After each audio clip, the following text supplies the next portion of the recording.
തൃശൂർ അന്തിക്കാട് മുറ്റിച്ചൂരിൽ തെരുവ് നായയുടെ ആക്രമണത്തിൽ നിന്നും രക്ഷപ്പെടാൻ ശ്രമിക്കുന്നതിനിടെ നിയന്ത്രണം വിട്ട സ്കൂട്ടറിൽ നിന്നും വീണ് സ്ത്രീ മരിച്ചു. മുറ്റിച്ചൂർ സ്വദേശി സെയ്ദ് മുഹമ്മദിന്റെ ഭാര്യ 69 വയസ്സുള്ള സുഹ്റയാണ് മരിച്ചത്. അന്തിക്കാട് പഞ്ചായത്ത് 14-ാം വാർഡിലെ മുറ്റിച്ചൂർ കല്ലാറ്റുപുഴ ക്ഷേത്രത്തിന് സമീപത്ത് വെച്ചായിരുന്നു അപകടം. പേരക്കുട്ടിയോടൊപ്പം സുഹ്റ സ്കൂട്ടറിൽ സഞ്ചരിക്കുകയായിരുന്നു.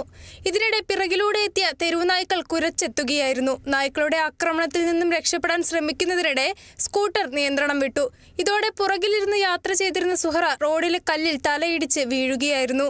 ശബ്ദം കേട്ട് ഓടിയെത്തിയ അയൽവാസികൾ ചേർന്ന് സുഹ്റയെ ഉടൻ വല്ലപ്പാട്ടെ സ്വകാര്യ ആശുപത്രിയിൽ എത്തിച്ചെങ്കിലും ജീവൻ രക്ഷിക്കാനായില്ല. പ്രദേശത്ത് തെരുവുനായ ശല്യം ഇതാദ്യമല്ലെന്നും സ്കൂൾ കുട്ടികളെ ഉൾപ്പെടെ നായക്കൂട്ടം ആക്രമിക്കാൻ ശ്രമിക്കാറുണ്ടെന്നും പ്രദേശവാസി പറയുന്നു. ഒരാള് എന്റെ അറിവിൽ ഞങ്ങളെ അറിവിൽ ആരോട് വന്നിട്ടുമില്ല, ചോദിച്ചിട്ടില്ല സാറേ. പറച്ചിൽ മാത്രമേ ഉള്ളൂ സത്യം പറഞ്ഞു. പിന്നെ സാറേ ഈ നായയുടെ ശല്യം എന്ന് പറഞ്ഞാൽ ഇന്നും നിലം തുടങ്ങിയാന്നല്ലോടെ. ഈ അമ്പലത്തിൽ വരുന്നവരും ഈ മദർസ പോണ കുട്ടികൾക്ക് ഇഷ്ടംമാതിരി നായ്ക്കൾ ഓടിച്ചിട്ടുണ്ട്. ഇവിടെ പല വട്ടം ഇവിടെ കംപ്ലൈന്റ് ചെയ്തിട്ടുണ്ട്. ഇപ്പൊ അതിന്റെ വർത്താനം അപ്പുറത്താണ് കേൾക്കണത്.